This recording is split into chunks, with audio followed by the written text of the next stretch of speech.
29th. Take the roll, Roberta. Director Finch, Yes. Director Wyrick, Here. Director Daddy, Here. Director Stilkey, and Chair Hages. Here. Okay, we have director comments. Peter's not here. Jim? We met, groundwater conservation met and had a very brief meeting. The ones that were elected and were sworn in and trying to get a few housekeeping items taken care of, but nothing to report on that's of water substance. Hey, Bill, City of Ojai. Yeah, what I just wanted to mention that I appreciate Laura Ward sending out a newspaper article from 1914, which was talking about planting hundreds of the State Wildlife Commission at that time, planting, they called it, hundreds of thousands of trout annually into the Ventura River artificially. 1914. Very interesting. Hey, Bob, you have anything on the? I have nothing. I'm just here to pick up where I didn't make it last week or last meeting. So I've got nothing.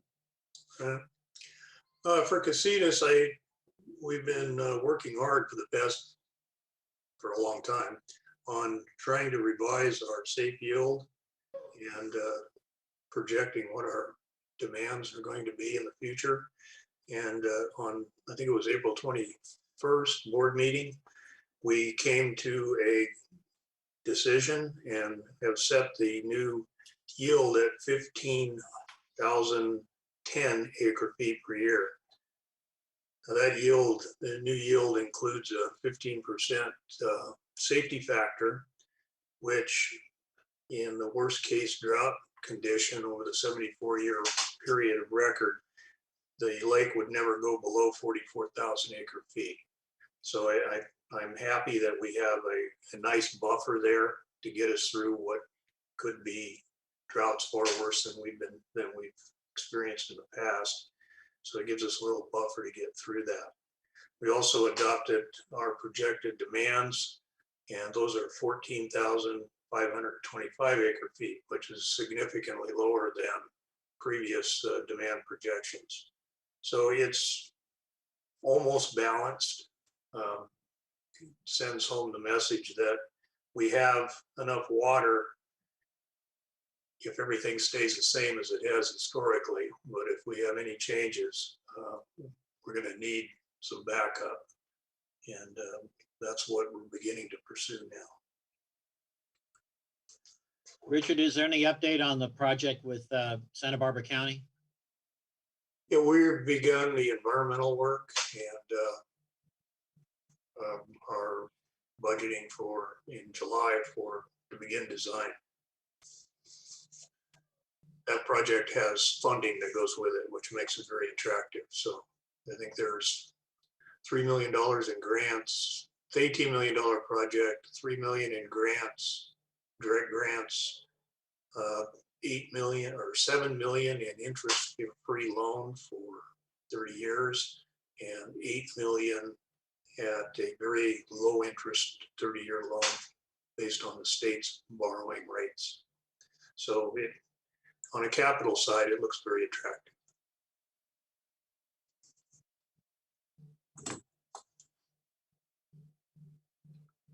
Okay, general manager comments. Just a couple of quick comments. Just a reminder for the board, and Director Pages and I had an email about this last week.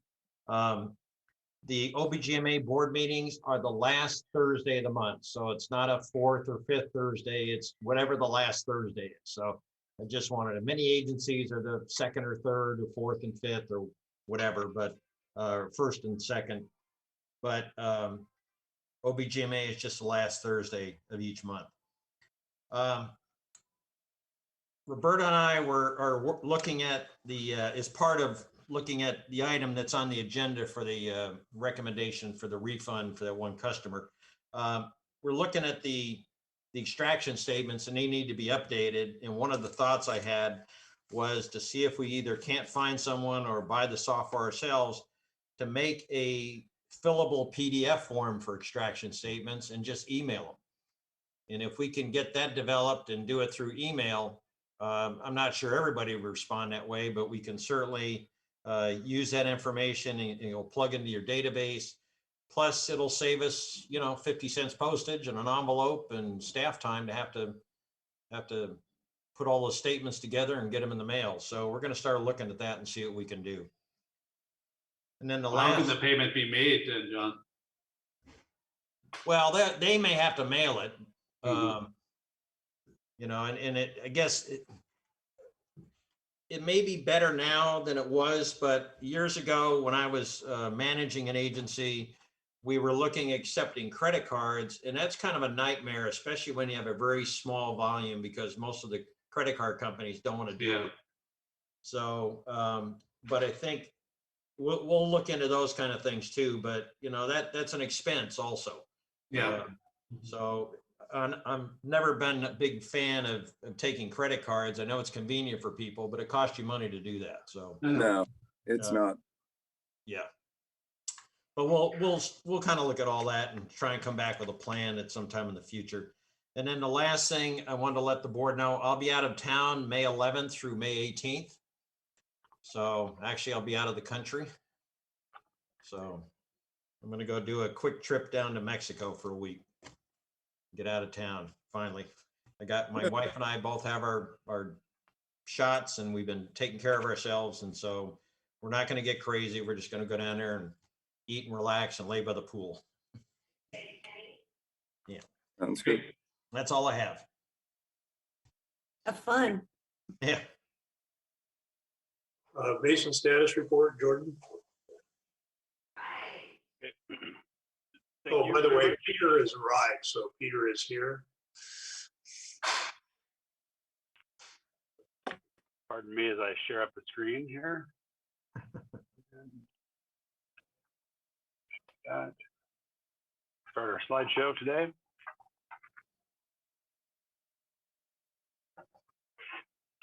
Okay, today's presentation, paraphrasing Yogi Berra, it's getting late early for the Ojai Basin conditions this year. And if you've been paying attention to what's going on outside as we speak, it's pretty obvious as to what this means. It feels like midsummer, if not, for being the end of April. And I think this is an important metric because, as I think our friends from DUDEC will talk about a little bit later, paying attention to what the conditions are and when things are happening and when water levels are taken and when measurements are taken become part of a historic record. And over the past 8 or so years, since the agencies had significant amounts of high frequency water level monitoring, it really gives us a much better idea about when the highs and when the lows are in storage in the basin. And that's critically important for management. So it's getting late early. And if we talk about what's happening precipitation wise, we've gotten just over 7 inches of precipitation on the ridge tops and just under 5 inches on the valley floor. Again, same as we mentioned last month, with no more rain this year, and technically this will go to September, the valley floor totals would be the lowest since the 4.35 inches received in 1947. Remember that date as we're talking about other items, especially the fish issues and stockings and plantings that Mr. Wyrick was mentioning earlier today. Where does that water go? Of course, it goes into the basin, it goes into the streams, goes into evapotranspiration, and we monitor it via the number of wells that we have the automated loggers in. The key one that we use the most is this Elrod well, and this is what it's looked like since 2017, 18, 19, 2021. You can see that in 2021, we've really had a very short recharge window with that low amount of precipitation, and almost 3 little spikes there that any one of which could be considered the peak in storage, but we're calling it for just around Valentine's Day of this year. How does that look in the long term? You've got on today, or at least as of Sunday, when the most recent non-pumping, non-interference measurement was collected here on the 25th, 149.51 feet to water puts us at about 71% of the basin capacity, or 56,800 acre feet.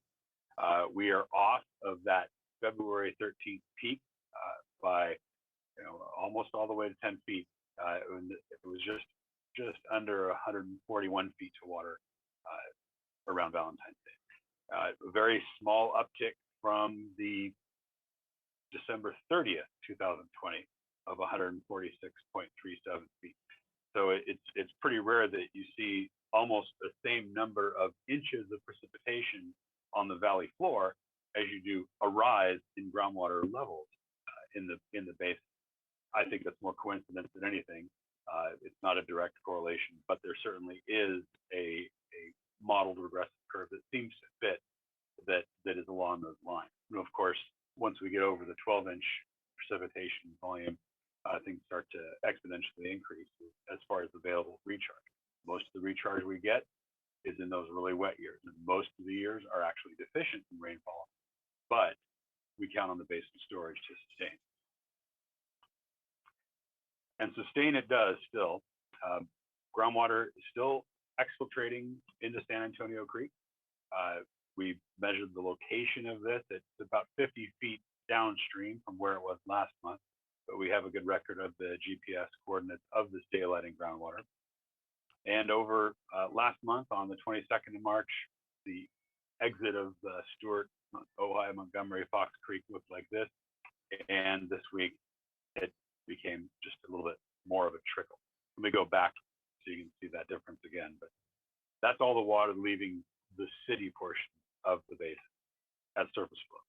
There it is this week, April 27th. Where we measure the flow of basin outflow is right over the basin boundary. This is last month, 22nd March 2021. And if I time lapse this ahead to this week, same location, you can see how we've cleared off the area of algae and some of the little phreatophytes that are sitting in the creek bottom growing, and water still flowing, but a lot easier to measure that flow when there's no planting away. So we keep that area pretty well cleared. You can also see how spring hath sprung in this area. Much of the deciduous plants have come back in full foliage. So volumetrically, this is what we've got. As of this week, we're at 0.4 CFS flowing out of the Ojai Basin.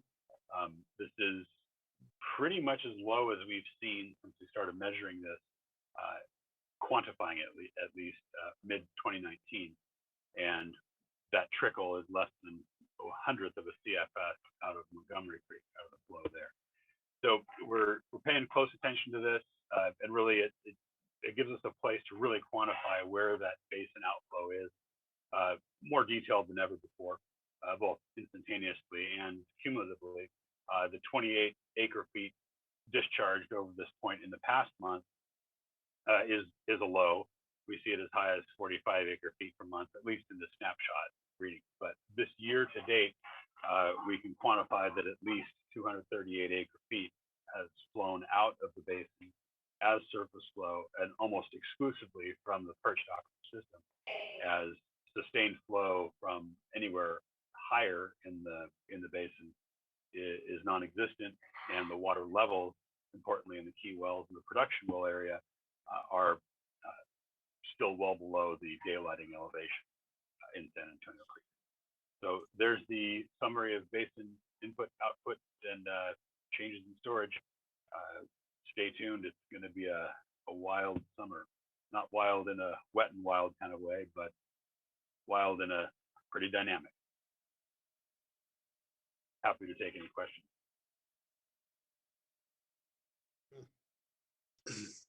Okay, any questions or comments? Any questions from the public? Comments? Okay, hearing none, we'll move to item 6, which is public comments on items not appearing on the agenda. So anyone who has a comment or would like to speak to the board on items not on the agenda, speak now. Hi, Richard. It's Bruce Kubler. I have a comment. Okay, Bruce? Thank you very much for setting up the Zoom meeting. That's much more convenient than what you had before. It makes it easy to join and watch. So I appreciate that. Thank you very much. Welcome. I want to make sure we give the credit to the city of Ojai. They've been very helpful in this regard. Good. Yeah, they have. They have. When we finally perfect this, we won't have to do it anymore. Right. Any other comments? Okay, the next item, consent items. It's approval of the minutes from March 25th. I have a motion. I'll second Warwick. I think you were first, so I'll second. Jim, Oh, okay. Sorry. Okay, I'm gonna call the roll. Finch, Director Finch, yes. Director Warwick, Yes. Director Daddy, I was not here for that meeting. I won't be able to weigh in on that. and Chair Hages, Yes. and Director Stilkey. Yes. Okay, next item, action items. 8A is the treasurer's report. John? Yeah, not a lot of changes in the normal expenditures for the month. The one I wanted to point out, and I've still got to get a question answered. We had about $900 in software purchases for updating QuickBooks. I'm not sure what both of them was because they just described it as QuickBooks. So I want to check with the bookkeeper and find out why we have two purchases. But a lot of, just so the board knows, a lot of the software and the computers for the agency are sorely in need of updating. The database is an old database, and so we're going to need to be working on that over time. But I expect you'll be seeing software purchases over the next couple of years so we can get this done. I'm not going to try and do it all at once, but I want to get some of these programs are probably 10 years old and probably not even supported anymore. So they're subject to hacking, and I just want to make sure that we get the most secure software, especially with our database and our financials. Other than that, it's like I said, our normal expenditures. I haven't been in here for a couple months. I'll probably get an invoice out next month. I don't usually send one out every month, so I don't have much more unless the board's got questions. Richard, I have one. All right. John, what's our backup protocol? Do we have off-site backup? Pretty robust? I don't know that. I do know we've got an on-site backup. There's a small backup drive that sits on the computer, and it's been backing up a lot of the software and the databases. But that was a question I had also, and I want to look at seeing if we can't get some offsite backup if we don't have that. It's not that expensive from vendors like Carbonite, things like that. Right. We'll take a look at that. And it let's say there was a fire in the office, it'd be reassuring. Yes, agreed. Well, and the biggest thing, there's not a lot that goes on with OBGMA, but the database is probably the most important. Right. That's our critical records. So good to have an off-site backup, is Yeah, my opinion. We'll take a look at that, see what we got to do. Anything else?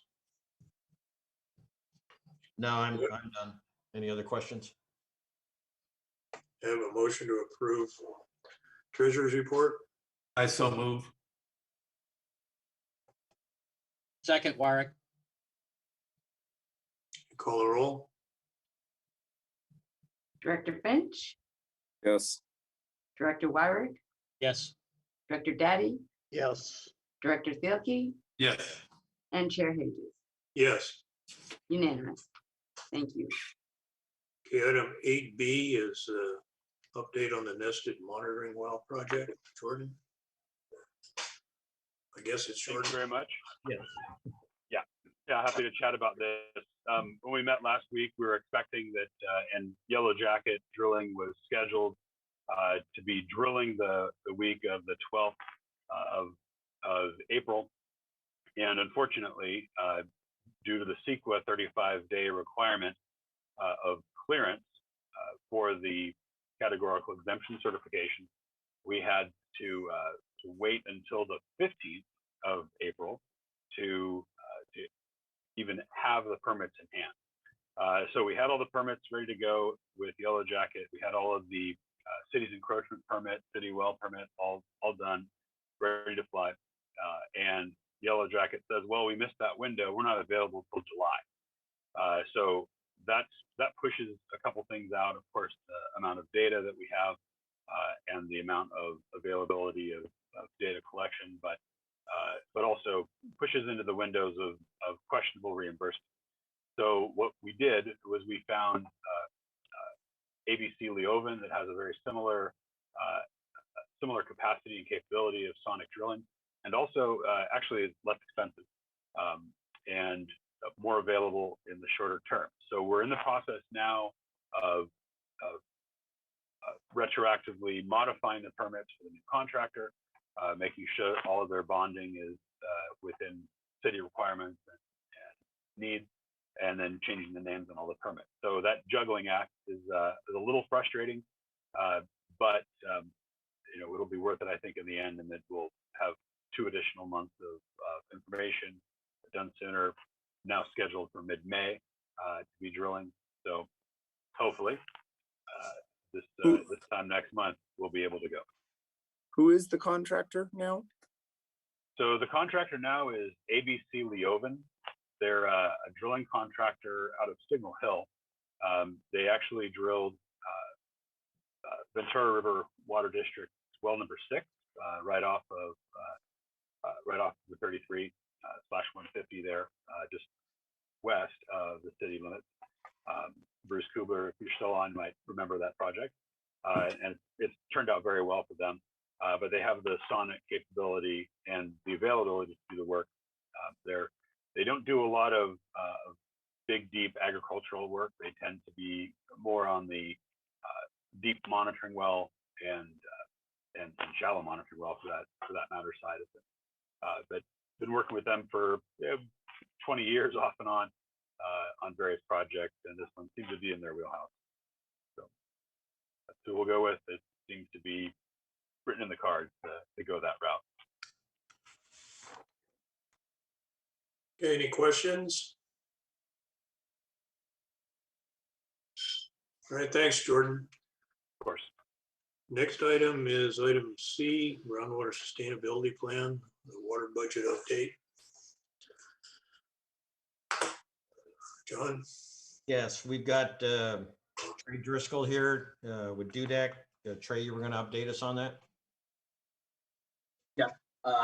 Chair Hages board, we have a follow-up presentation to our presentation last week regarding the water budget. And my colleague, Dr. Trevor Jones, is going to present on our alternative approach to the water budget. And the intent of this alternative approach is to meet the requirements of SGMA that require that we need over a historical period need to document on an annual basis the inflows and outflows to the basin and changes in groundwater and storage. So Trevor, do you want to go ahead and share your screen and start our presentation?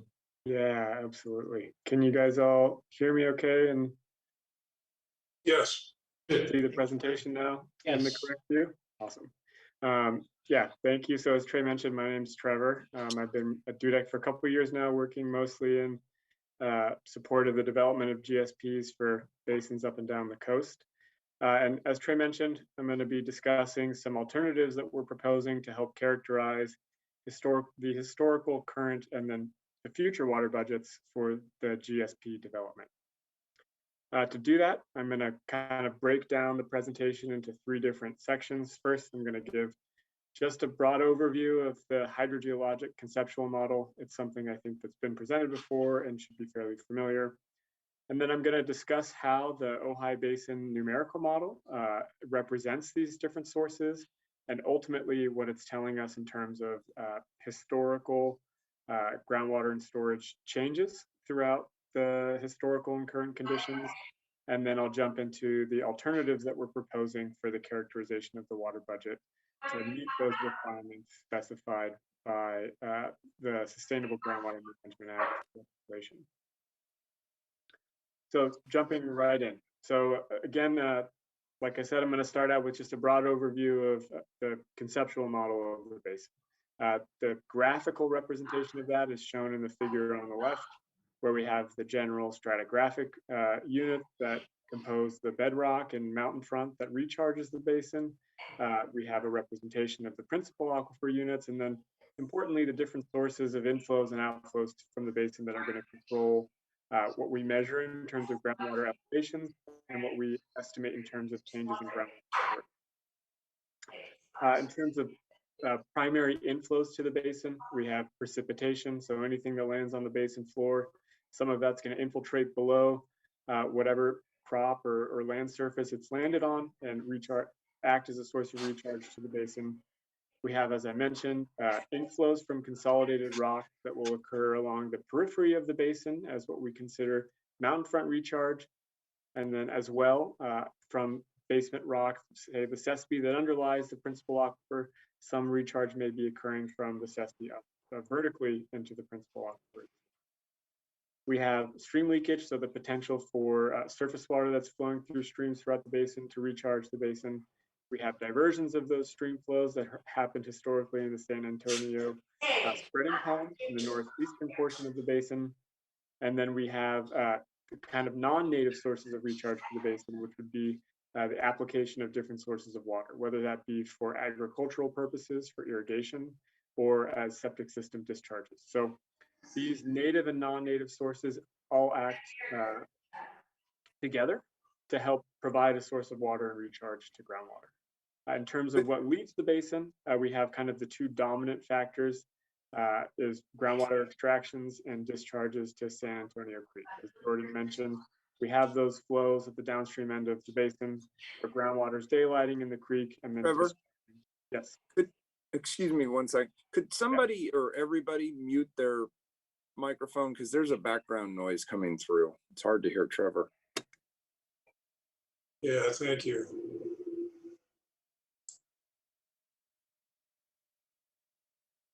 All right, I think we're good to go again. Hopefully we can hear a little bit better now. Okay.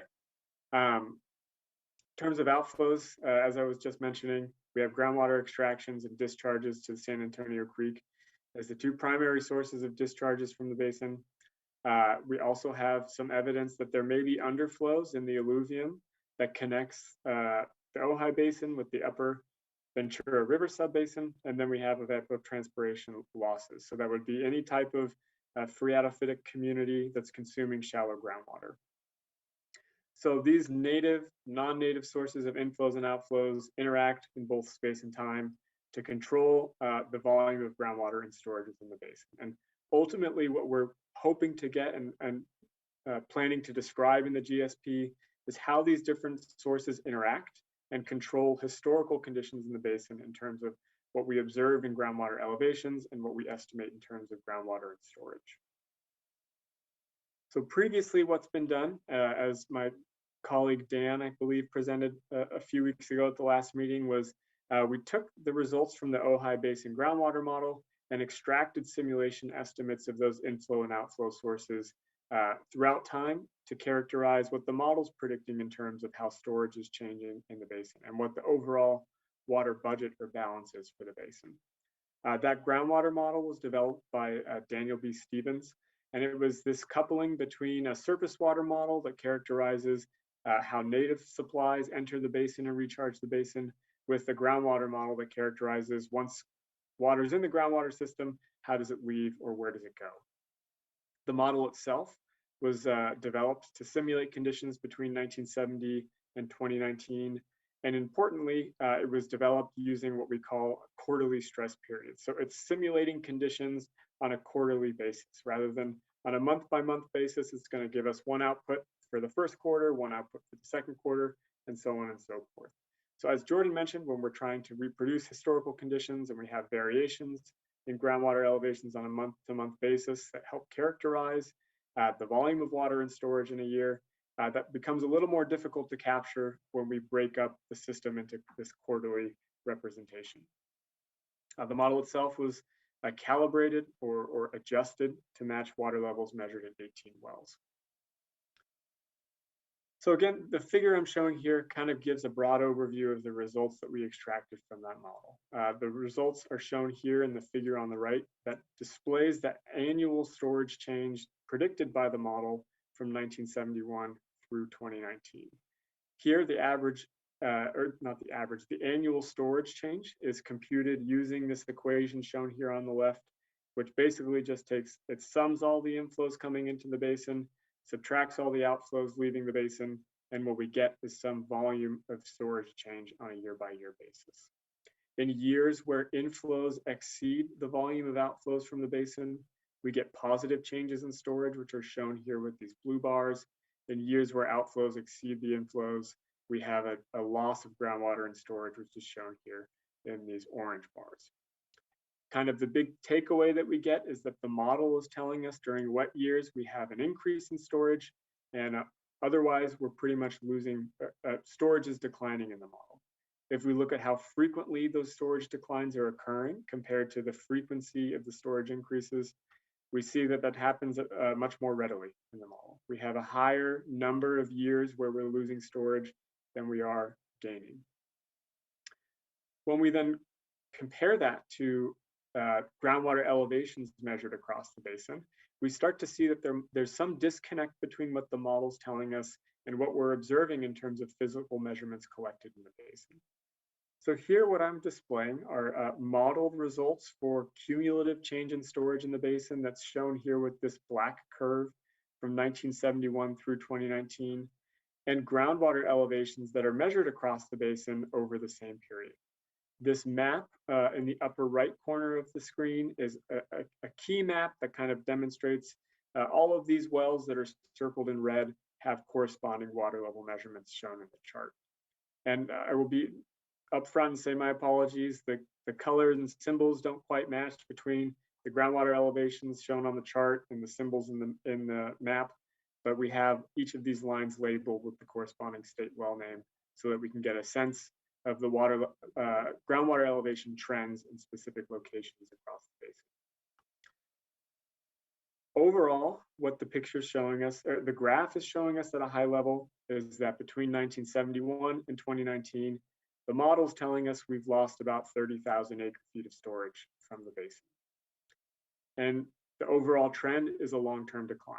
From 1971 through 2019, it's generally predicting a declining storage trend. When we look at groundwater elevations, we don't really see the same picture. If we look in the central portion of the basin, which would be this well 05 L08, which is shown here in green, we have this relatively stable trend in groundwater elevations from 1971 through 2013, and then we see a dip, until 2011, then we see a dip in the drought period and a recent rebound. Similarly, if we move up to 04 Q01, which I believe is, the southeastern portion of the basin, we see same trend, relatively stable water levels up until 2011. We see a little bit of a dip, and then we start to see a rebound.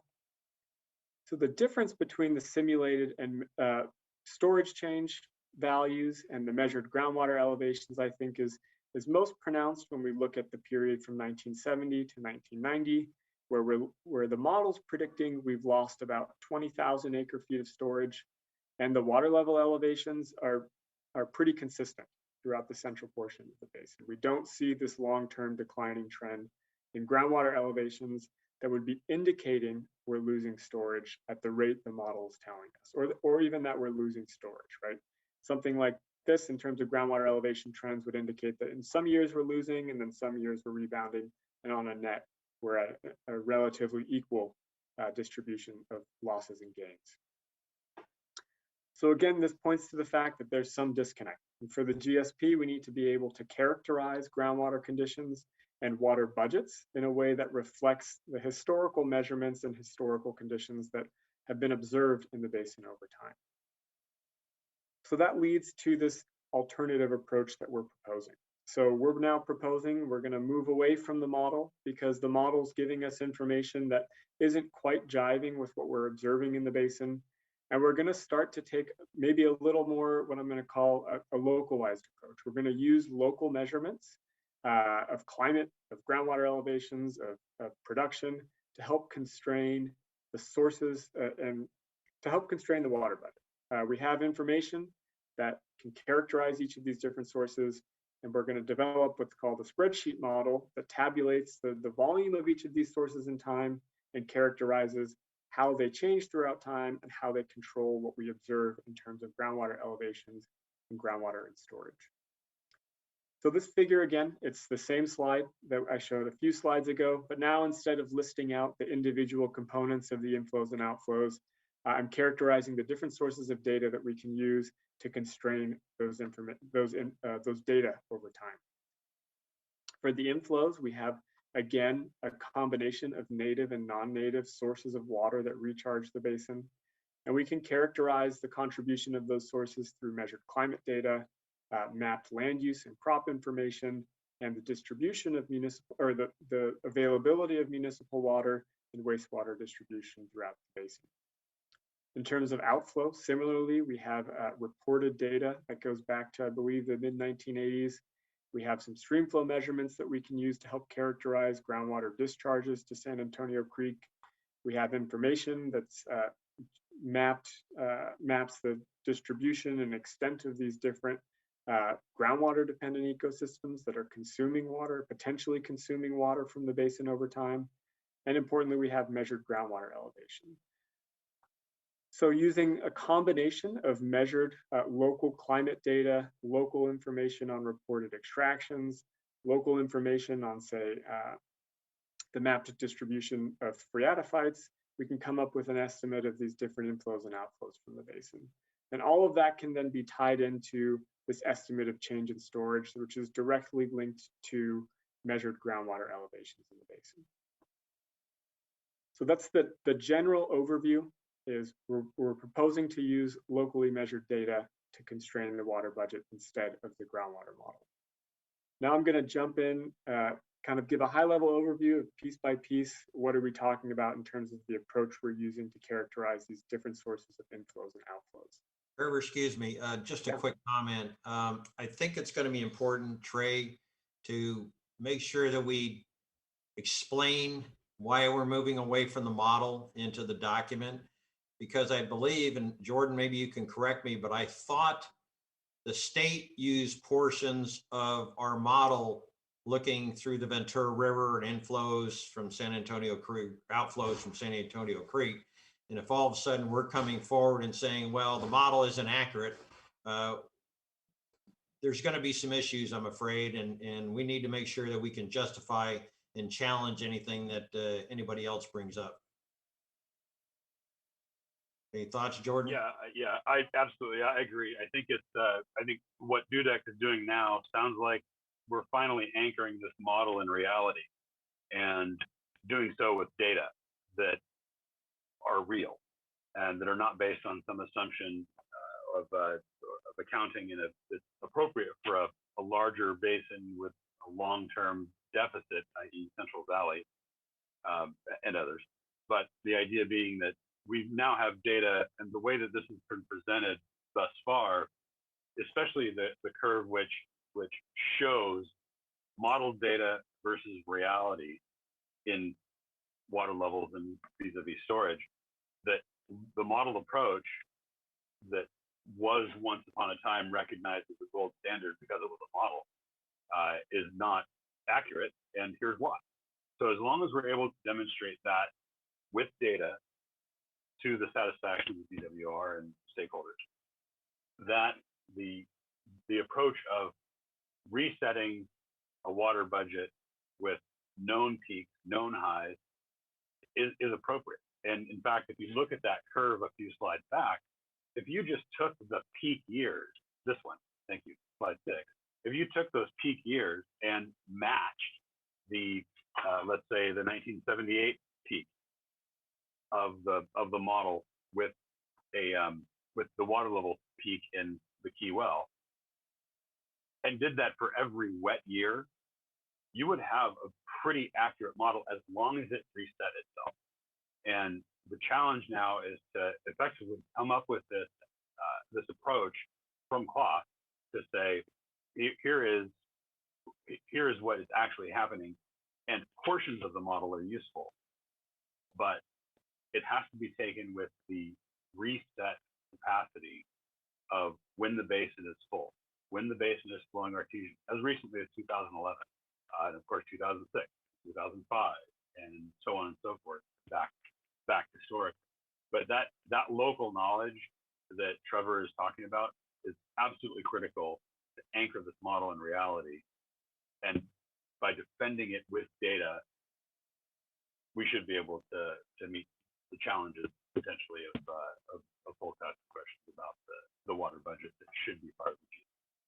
Well, Jordan, you know, the spreadsheet that's in the agenda packet, the Appendix A or Attachment A,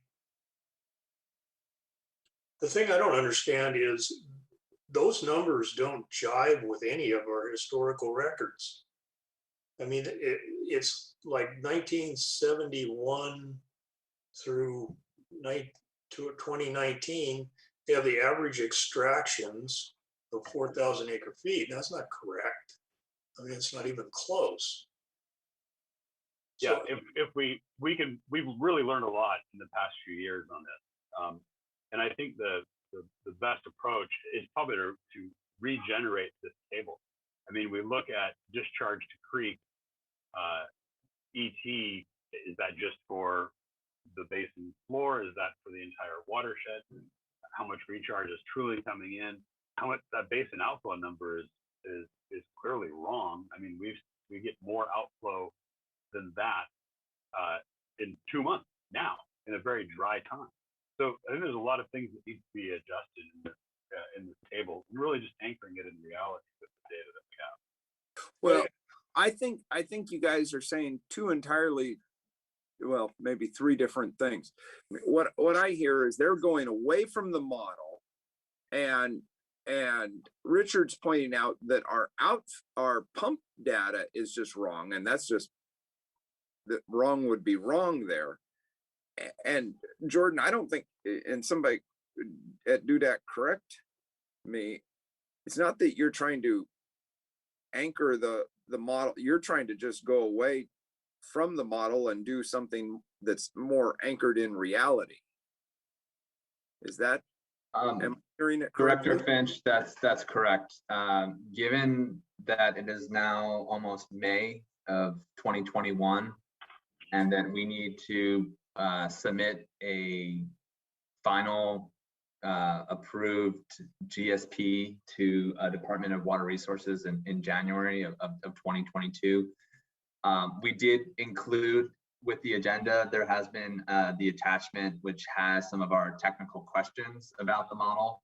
Right. But given the amount of time it would take to make technical corrections to the model and the unknown budget to do that, we feel that there's not sufficient time to get those updates done by the time of the deadline for the GSP.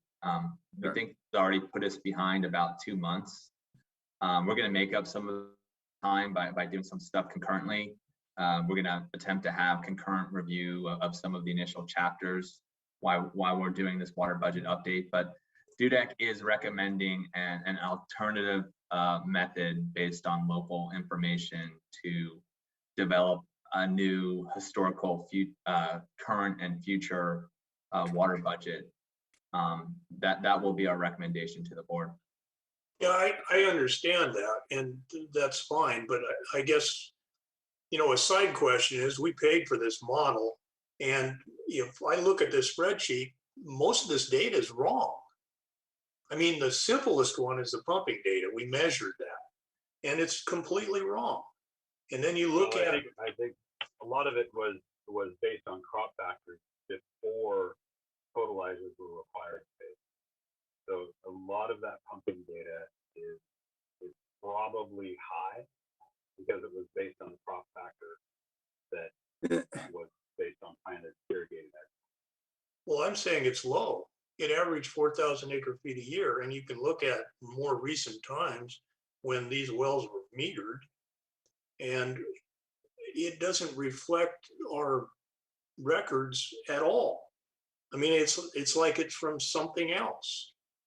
Yeah, It doesn't make any sense. And if you look at the simple, but they're going away from it. So I fully get what you're saying, Richard, and they'll use the proper data, but well, this was supposed to have been calibrated. Where's the calibration? What do they calibrate it to? I think we're asking the wrong people. That's Yeah, no, I agree. But I think that's a question. In order to answer John's concern that the state's going to come back and say, well, why all of a sudden did you change models midstream? I think as a side thing, we're going to have to find out what happened here. Because it was calibrated, the earlier model, my understanding, was calibrated. Yeah, I remember seeing in their reports plots of simulated versus measured groundwater elevations. But I think that there's multiple ways, I think, when you're developing a model to get there. If the input data is wrong, you can adjust things so that at the end of the day, you have simulated groundwater elevations that reproduce history reasonably well. But that's not necessarily contingent on the fact that you have inflows and outflows correct. It's almost like kind of Jordan's mentioning the model being grounded with this water budget approach. It can be in the future. If we're using local data to develop a water budget, that information can then be fed into any updates to the model where they can then assess what they're missing in terms of the overall budget the model's not capturing. So they're a little bit in conjunction. We are proposing to move away from it for the GSP, but as Jordan mentioned, it can be used, this information, to ground the model in the future. Outside of just water levels. I'm for it because the model wasn't showing anything it was showing a basin in constant decline. Yeah. So I'm for the move. Yeah, I agree. But at the same time, I'd like to know what happened. Because the model was used prior to the most recent updates. That model had a conclusion that we had a safe yield of about 5,000 acre feet a year. What happened? Yeah, no, I hear you. Anyway, I agree. I mean, I think we have to do this. We have to move to something else because this obviously it doesn't work. And I think we have enough evidence to show that what we're trying to do can be demonstrated in real data. So.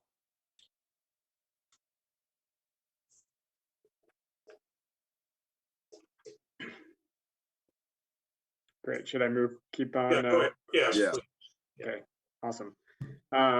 So briefly, kind of at a high level, how we're planning to characterize each of these components for the alternative water budget approach.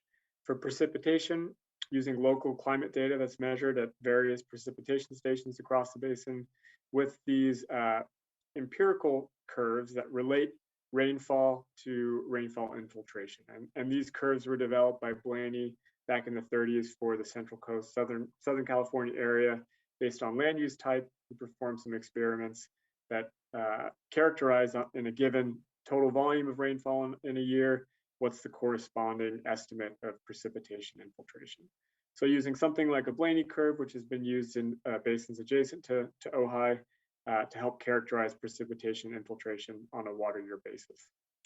Inflows from consolidated rocks, again, that's mountain front recharge, and underflows from what would be the Sespe underlying the principal aquifer, and stream leakage. These are harder to calculate, right, and harder to estimate. So the plan that we're using to characterize these is through essentially a water balance. We can consider these as two unknowns that aren't very well characterized by data. But if we calculate all the other sources in the water budget, we can back out what these need to be so that the water budget itself is balanced from an accounting perspective. In terms of non-native sources of recharge, we have a large one in the form of irrigation return flows. We can characterize this based on the total volume of water that's imported and used in the basin each year. That would be imported supplies and groundwater supplies. We have information about land use and crop types across the basin, and we can then use that information to characterize what the crop demands would be, what irrigation efficiencies would be, and estimate return flows on kind of a land use or crop type basis. So if we know that X acres of citrus are in the basin, we can use that information to characterize what estimated irrigation return flow would be from irrigating those land types. Same with domestic supply. We can, based on the land use patterns and imported and used water in the basin, come up with an estimate of irrigation return flows. For spreading, we can characterize this using historical operations of the San Antonio Creek spreading grounds.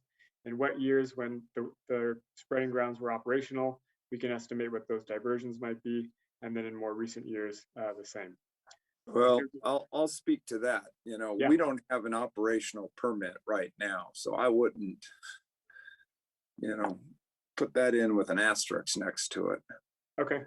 And maybe it'll help us get the permit, but we don't have an operating spreading grounds currently. okay, that's great to know.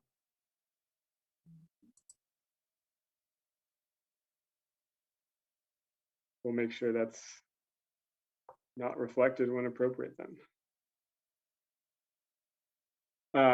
Septic system discharges, we have maps of the location of parcels that are on septic. We can use literature to characterize what total per capita water consumption is, and then use that to then, estimate what discharges and recharge from septic system usage would be in the basin. In terms of outflows, again, we can break it down into native and non-native water supplies. Discharges. In terms of native groundwater discharges, one of the dominant sources would be ET. So we have maps of these different phreatophyte communities across the basin that range from valley oak to coast live oak. We have measurements of potential evapotranspiration that are collected at local CME stations. And we can scale those measurements of potential evapotranspiration by the crop type that occurs in the basin, and come up with an estimate of the consumptive requirements for those habitats to persist throughout time in the basin. We can use that information, which again would be a local measurement of climate at the CME station, and information about the different types of vegetation, the acreage of vegetation, to come up with a consumptive loss of shallow groundwater from these native habitats. Another large component, as we've all discussed, is the discharges to San Antonio Creek at the downstream side of the basin. And the way we plan to characterize that is by attempting to characterize base flows. So during dry months, what are the average flows that we are measuring in the San Antonio Creek? During dry months when there's no precipitation, that's predominantly going to be fed by groundwater discharging to the streams, which gives us an estimate of, in terms of a groundwater loss, what we're contributing to San Antonio Creek flows throughout the historical record. And one of I think the last native source of groundwater discharge would be underflows that occur along the alluvium that underlies San Antonio Creek. We can characterize those using Darcy's law, which basically takes local aquifer characteristics We calculate what the hydraulic gradient would be or the change in groundwater elevation with space, and we can come up with an estimate of how much groundwater is flowing through the alluvium underlying the San Antonio Creek to the Upper Ventura River subbasin. And remember, Trevor, that scarcity flow would apply to alluvium in San Antonio Creek Channel, but where we measure that outflow is right on top of bedrock. So I would argue that there's very little, if any, alluvial underflow actually crossing the basin boundary in the San Antonio Creek umbilica between Ojai Basin and the Upper Ventura. Yeah, that's great to know. And outside of that, if we look at the difference in groundwater elevations along this area too, they're relatively small. So we could assume, we could infer just by looking at groundwater elevation differences that flow would be minimal. And then hearing that alluvium thickness is thin or non-existent, it could be a component of the water budget that ends up being in the noise, but it's worth, I think, considering and characterizing. I think we have to for the GSP development of the water budget itself. Trevor, I believe the Upper Ventura River GSP, the draft, they concluded that any flows from the Ojai Basin to the Upper Ventura River Basin were minimal. So they have made a conclusion. Okay, that's great. Then we can reference that.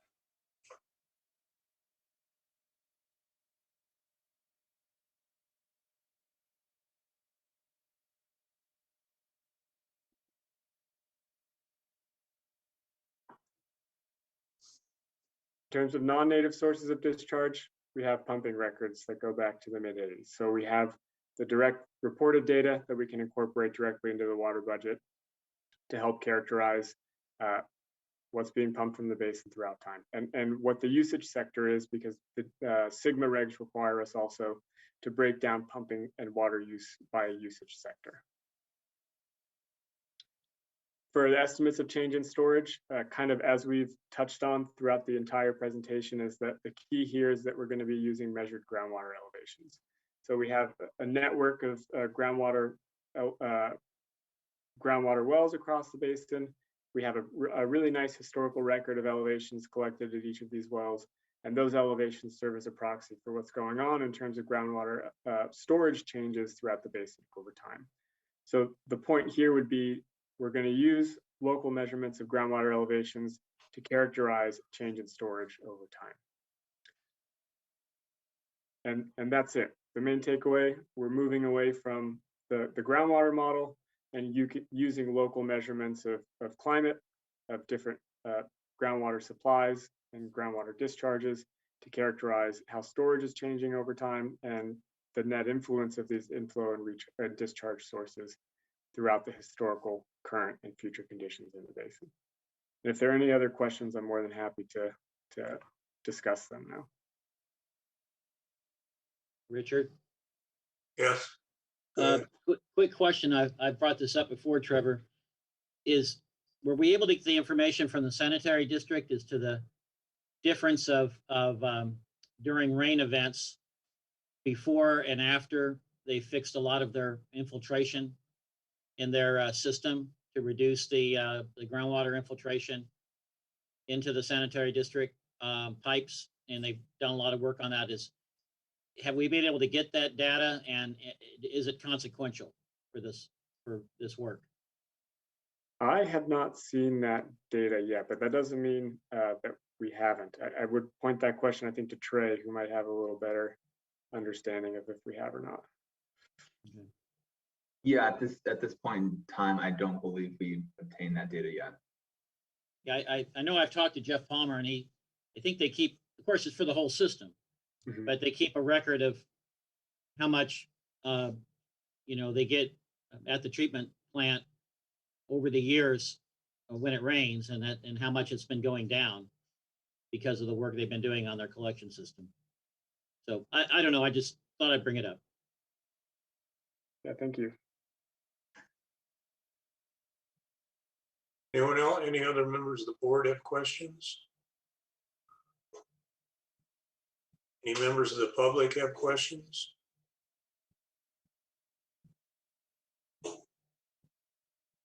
Well, I'm glad we're anchoring in reality. Just make a comment. Yeah. Always like anchoring in reality. I'd still like to know what Yeah, happened. let's measure, don't model what you can measure. Use your measurements for your accounting. I think that's a good takeaway. I like it. Well, my takeaway is that if you can measure it, you ought to be able to calibrate your model. So there's something dramatically wrong here. Anyway, that's another problem, but. All right, well, thank you, Trevor. Thank you, Trey. Thank you, guys. Thanks. All right, next item. Get back to the agenda here.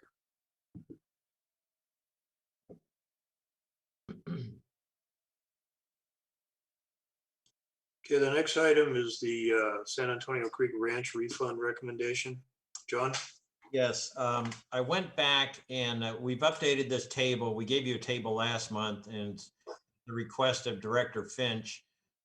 He asked us to bring this back. I went back and looked at all the extraction statements, found out we had a couple of different wells mixed in. And so we've just sorted this down to where it's one well that primarily has the issue of the excess charges.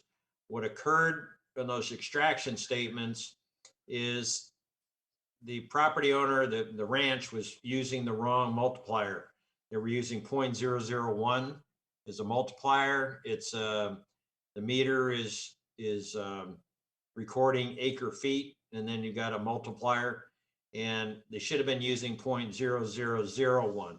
So this table reflects the beginning and ending reads, using the correct multiplier, and then the amount due is for the extraction charge, for the recordation fee, and for the wellhead fee. And then I think the last 2 or 3 statements also included the GSP fee. So I'm confident that these numbers are correct now. They haven't, the last 2 statements they haven't paid for, so we've used that as a credit against if the board approves repayment. But my numbers work out to what you'll see there, $12,774.27 is what would the OBGMA would have to repay. It's based upon 3 years of looking back, and I feel confident after looking at all the statements that this analysis is much more correct than what I provided you last month. Thank you very much, John. And this yeah, explains it. So thank you. Good. So we'd write them a check for $12,774. Correct. And they owe us for another well, but I don't want to commingle that. It kind of messes up the books. So we would write them a check for this. They would pay us for the other well. Okay. Separately. I'd make the motion to repay San Antonio Creek Ranch on the overpayment. Have a second? I'll second, Warwick. Call the roll. Director Finch, Yes. Director Wyrick, Yes. Director Daddy, Director You're Dilke, muted, Bob. Yes. and Chair Hedges. Yes. It's unanimous. Thank you. Thank you. Okay, the next we have information items on our 700 forms. And other than that, anyone have any other comments? All right, well, thank you. And thank you, Trey and Trevor, for Thank you. bailing us out of this. So, Thank you. Yeah, good work. all right, we are adjourned at 4:05. Thank you, everyone. Thank you. Afternoon, guys.